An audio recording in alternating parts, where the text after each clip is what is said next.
Hello, everyone, and Happy New Year. This is Deb McBride, and welcome to the Golden Astrologer Podcast. It is a new year, a new week, a new day, and a new moon.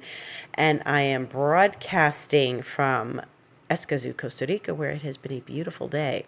So, let's start with that new moon, shall we? It is a 12-degree Capricorn new moon, and anything in Capricorn is going to be very earthbound, very focused, practical, achievement-oriented, empowering, success-oriented, and climbing like that mountain goat. And with this new moon, we want to encourage ourselves to manifest something that is empowering and practical and material.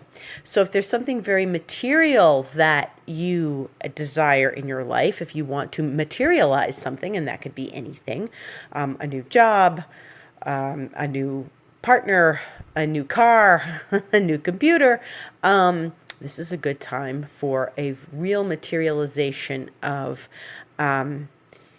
something, manifestation. And,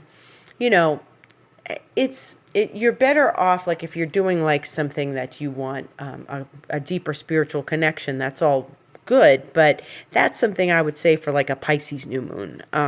If you want more, family connection, maybe that's something you want to say for another watery moon like Cancer or something, or depending what's in your fourth house. You may have Capricorn in your fourth house, and in that case, you probably do want more family contact. But in any event, this is a new moon where we can, if you want to see something appear in your life, that's what I'm talking about. You want to see something new, you want to see something happen, this is the moon for that, okay? So, new moons, the energy lasts a few days. You can work with it for the next few days. It's really a potent new moon, and it is making a lovely trine to the planet Uranus, which is in the sign of Taurus. And it's a little bit past Uranus because it's 12 degrees and Uranus is at 10, but Uranus is in Taurus, and I felt a very strong energy when the new moon occurred this afternoon, which was about 12:30 or so here.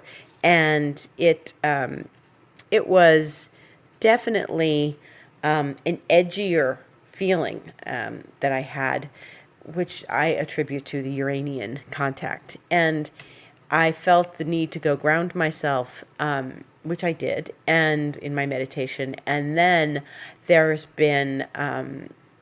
just a feeling that, if you want something, well, Uranus is magical. It's an outer planet, but it's one that rules magic. And so I think we have to tap into our own magic in this new moon. And that's something that's very profound for each of us. If you can tap into your own magic, that's a really wonderful expression, I think, of this new moon at this time. So that's one of the many things that's going on right now. Also, Mercury has entered Aquarius, which is ruled by Uranus. So Mercury, planet of communication, is now 1 degree Aquarius, and it is actually moving. It's going to move towards a square with that Uranus, but not quite yet because it will retrograde mid-month. But we are headed towards something. It will square Uranus when it turns retrograde, and Uranus will be turning direct. So that's going to be an interesting point this month. But very Uranian, analytical energy, very high-minded, high-thinking, can be very focused, but also can have its hands in several things at the same time. So that's an interesting thing with that dynamic of Uranus and Mercury and Aquarius and the new moon. So when we have Mercury in Aquarius, Mercury likes to be in Aquarius because it can be analytical, it can be focused, it can be thinking about the greater picture, altruistic, revolutionary ideas, big ideas. And, when we have a new moon talking to Uranus and Mercury in Uranus' sign, there's lots of stirring up of grand ideas and grand plans and wanting those grand plans to manifest. So it's an excellent time for that. And as we move through the next day or so, the moon will still remain in Capricorn, and it will come to Venus and Pluto, which are also in Capricorn, as we know, and they will be it will be touching Venus and Pluto, tomorrow morning in my region of the world. And, that's sort of connecting those two again. Venus and Pluto are still conjunct. I mean, we're talking a month now. Venus is at 22, Pluto's at 26. That's a conjunction. Like I always say, if you have a baby right now, something born right now, you launch a project right now, it's got a Venus-Pluto conjunction. And so if your baby's born tomorrow, it will have a Moon-Venus-Pluto conjunction. Tomorrow morning, that is. But yes, and then eventually the moon will go into Aquarius tomorrow evening and touch Mercury. So Mercury's busy, the moon is busy, planets are busy, and that Venus-Pluto is still with us. So how are you feeling? How is Venus-Pluto working in your life? How is it all happening for you? I have to say, it's in my fifth house, and the fifth house is entertainment, it's children, it's there's a lot of babies around here lately. There's kids, there's the the entertainment side has not stopped. I wished everyone a happy new year when I opened this podcast, but I have to say, so Wednesday night was my friend Patricia's birthday, and she's the one that's moving back to Spain. And so after I finished teaching class that night, I had to run out to a party at 8 o'clock at night into the garden, 8:15 at night. And then that was Wednesday. Thursday night, my coach had a party, and she invited us, and there was a gentleman who did, percussion, sound bath, beautiful instrumental music, and but I left early and I got back late. so that was 2 nights in a row. Then of course Friday night was New Year's Eve, and we had a dinner and a event in the garden. That's 4 nights. Last night, yesterday was our friend Ullman, who lives here. It's his birthday, and January 1st, and so we did, if you saw my Instagram, bananas flambe in my garden in my Mexican grill, and so that was another night of partying. Everybody was in my garden. We were having bananas flambe with ice cream. And so I think that this Venus-Pluto right now, for me, this phase of it anyway, has turned into intensity in the partying realm. I don't drink. I don't do drugs. But it's massive amounts of food. It's been food every night. Who has a cake, who has a dessert, who has, makes a massive pork roast. I made stuffed shells. It's been nonstop food. And then we went out this afternoon again to get to a nursery that also has a cafe, and we were there. I just got home a little while ago. It's actually really funny that it's just been now Venus and Pluto is social, very social. In my fifth house, it's been this intense partying. It's actually pretty hilarious when things are so literal like that. But one of the things that happens when Venus is retrograde is that Venus and the Sun meet up.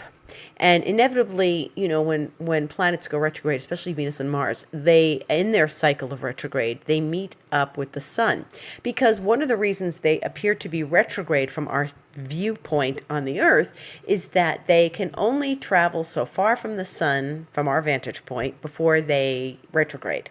So they do meet up with the Sun, and then it passes behind the Sun. It goes, earlier in the zodiac, and the Sun moves forward and Venus moves backward, and Venus will meet the Sun on Saturday, the 8th. And why is this important? Because, when we're in the retrograde, we wait for that moment when Venus and the Sun conjunct. And this is, in astrology, something profound, because if you've ever seen, and I've put this up on a blog a long time ago, and I often I include it in Instagram every now and again. But Venus makes a beautiful flower shaped in her cycle, in her 8-year cycle. She makes a star, but year after year of that cycle, her relationship to the earth and the sun, there's this gorgeous flower shape that develops if you map out her pattern. And now that we have computers to map out Venus's pattern of travel over the course of a number of years, we can see this flower that evolves. And if you were to draw out, the pattern. And so this is part of that pattern. And one of the things that happens is Venus creates, this is one point of the star that she makes over the 8-year period. And this is what happens on January 8th, Saturday. Venus and the Sun conjunct, 7:48 p.m. Eastern Time. And this is very special because it starts like a brand new star, a brand new 5-pointed star. And so they call this the Venus star point. And the person who does the most research and writing about the Venus star point is an astrologer named Ariel Gutman. And I think she lives in Greece now, but I've met her. I went to a lecture with her many years ago, and she's the expert on that. And it's actually she's a book about it. It's actually a fascinating topic, and you can find it on YouTube and stuff as well. But she starts this, brand new cycle, and she makes one of those points, but it's an 8-year cycle, and this is very important because, it's in Capricorn, and I think this is one of the first times it's happened in Capricorn in many, many years. And there is a video about it on YouTube now. If you look up the, Ariel Gutman and Venus Star Point on YouTube, you can find it. But this is important because it means that we are entering a new cycle of Venus. And this is very good. So it's, the Sun and Venus, when they come together, are not a bad thing. They're very good. And it is a time, something special may happen during this time when we have Venus and the Sun meeting on Saturday the 8th. So look forward to that. That's a very beautiful thing. And, again, make a wish. I'm always telling people to manifest or make a wish. This is something lovely that does not happen very often. Venus only goes retrograde once every 18 months. And, she does make that contact with the sun, but this is particularly special. So yes, Saturday the 8th is the day that happens. So in the meantime, Venus is going to make a very nice relationship on Wednesday before that happens, with Neptune. So Neptune and Venus, Neptune's sort of the higher octave of Venus, and Venus and Neptune make a very lovely relationship this week, and known as a sextile. It's a smooth aspect. And so even though Venus is with Pluto and they're conjunct and they're intense, she starts to move back through Capricorn, and she makes this relationship to Neptune. And that's Wednesday. So it's very lovely to know that, she's going to be having some really good aspects this week. And I think it's important because during this is a really powerful, profound Venus cycle. And if we want to, connect with this, in a very deep way and really make the most of this transit. It's not just like, oh, Venus is retrograde, what a pain in the neck, and I'm just going to wait till it's over. We're supposed to do work during this, okay? We're supposed to work on ourselves, on our love life, on our finances, on how we have friendships, how we experience love in our lives, how we experience self-love in our lives. And, when she goes to Neptune and makes this relationship on Wednesday, there's an illumination that occurs because it's a sextile, it's not a square. It's not a hard aspect where it's confusing. But Venus and Neptune make this lovely aspect, and it starts this illumination, which I think is very nice. And then Venus is going to talk to the Sun, which is also highly illuminating. Now, when a planet is close to the Sun like this and makes that exact conjunction, it's hot, okay? It's hot. And so when we have something like that happening, we have names for that. And one of them is Kazemi. And you're like, what on earth is Kazemi? It's like an archaic, it sounds like an old ancient word. Yeah, it's when you're in the sun, you're like in the heat of the sun. And, there's also times like, well, it's combust, it's under the, that's like 8 degrees one way or the other or by the sun. And so Venus will be combust, and then Kazemi is when she's really in the heat of the sun when they're exact. So combust, it's the sun's rays. It's like up in flames. It's not bad. It's just hot. Okay. So imagine Venus being sort of enveloped in the rays of the sun. It can be very illuminating. It can be very enlightening. It can be very beautiful. It's the sun. It's the life force. It's Venus. It's the love goddess. Okay. So, and Venus is getting ready to become a morning star. And one of the things that happens after she touches the sun is that she turns around. Like, she's been an evening star for a while. She disappears. She goes down. You see her late. People were saying to me the other day, they see her like on the horizon as the sun's setting and all. Yeah. She goes into the underworld and then she comes back out as a morning star. So that's a big transformation, is what we experience Venus. Instead of that sultry, sexy nighttime Venus, she's this ambitious morning Venus. Okay. So that's, she's busy this week. She's got Neptune, she's got the sun, she's changing, daytime, nighttime. Very important. One of the other things that we have talked about is that Jupiter is in Pisces. Yay! And Jupiter loves being in Pisces. And Jupiter is now still 0, but almost 1 degree of Pisces. And Jupiter is in the place of squaring the nodes. Okay, so the nodes are, this is another thing. January is a big month. The nodes are they're still in Gemini and Sag, but they're at 0 degrees, and they are going to create, they're 1 degree about to go to 0, and because they go backwards. But they're about to create this intense square with Jupiter, and Jupiter is really very much, obviously the planet of abundance and a planet of opportunities and expansion. And so, but Jupiter at the nodes is very interesting. It's fortunate. It is open.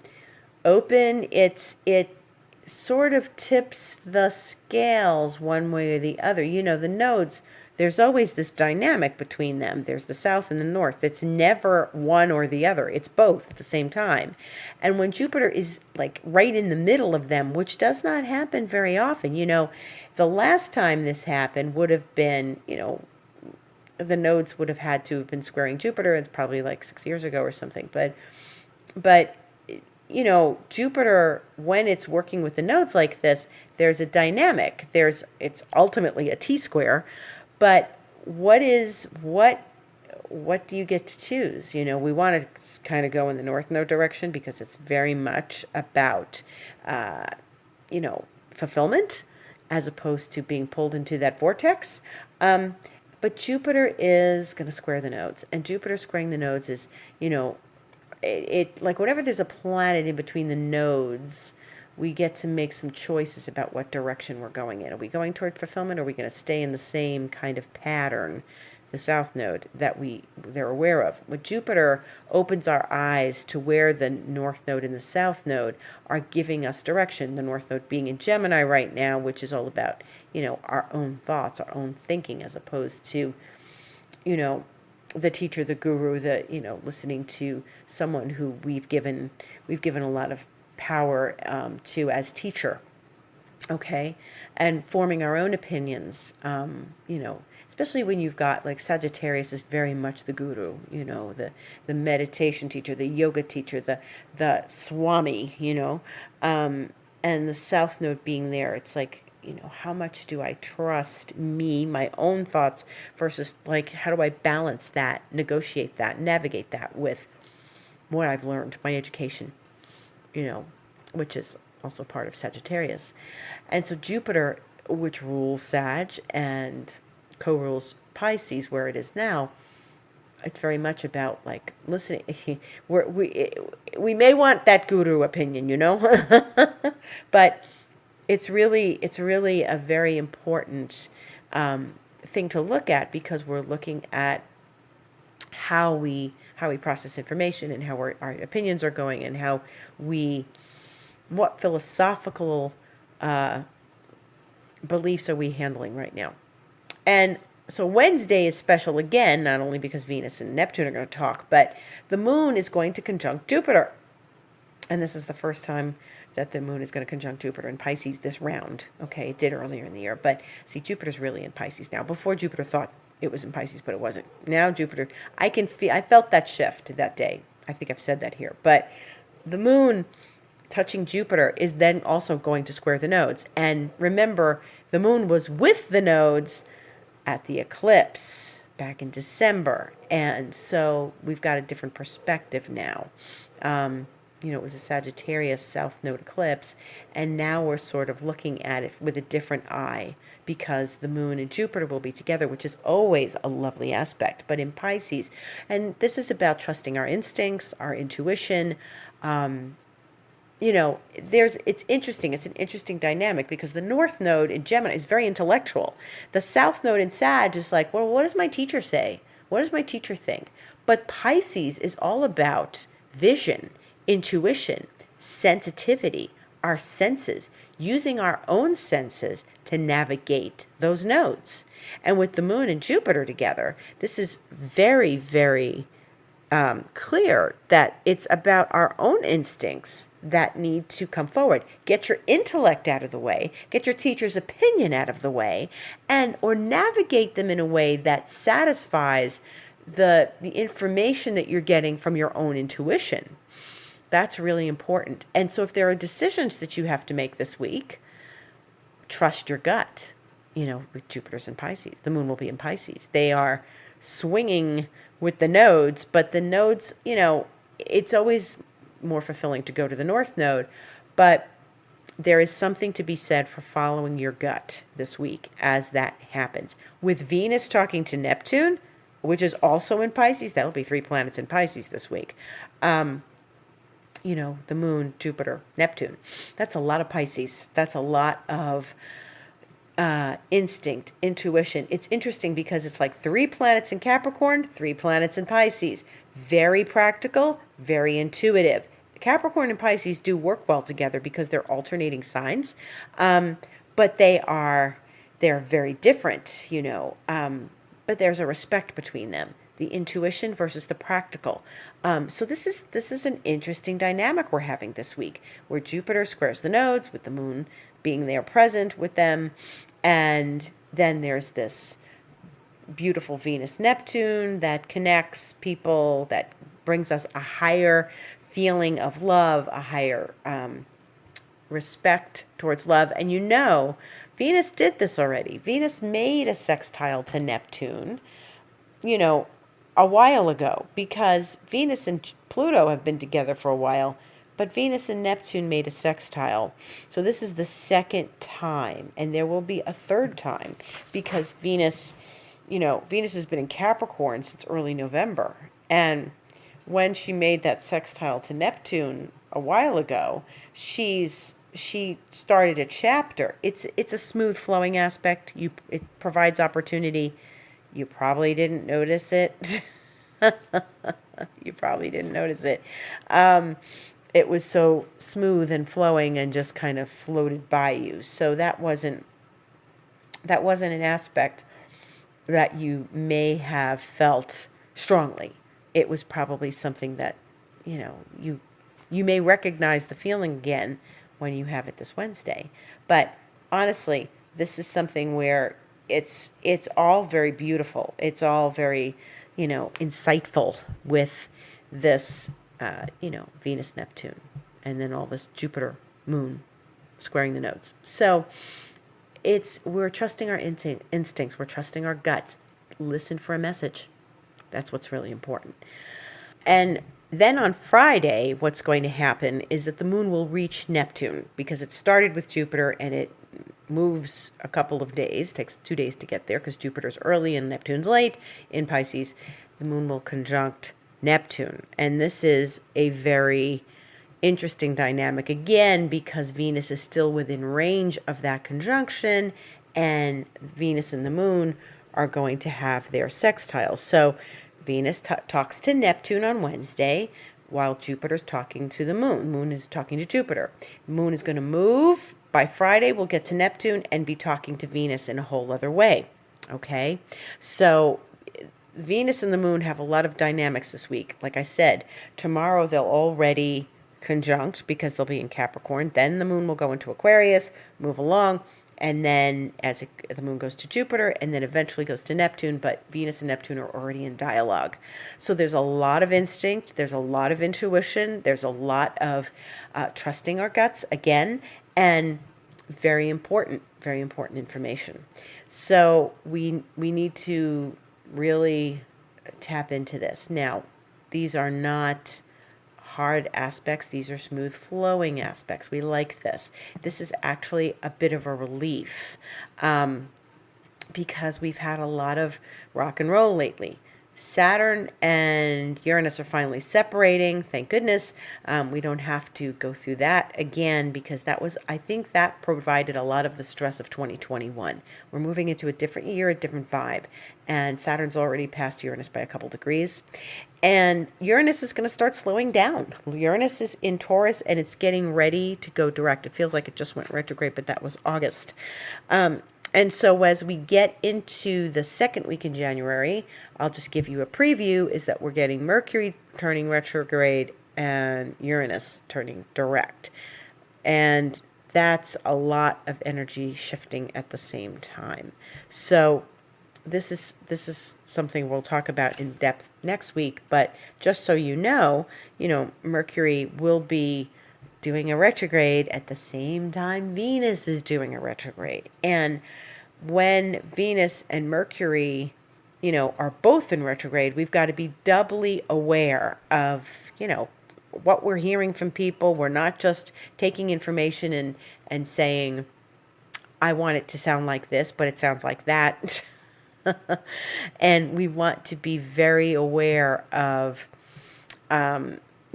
hearing the right things. And this is a time when information and, truth come out.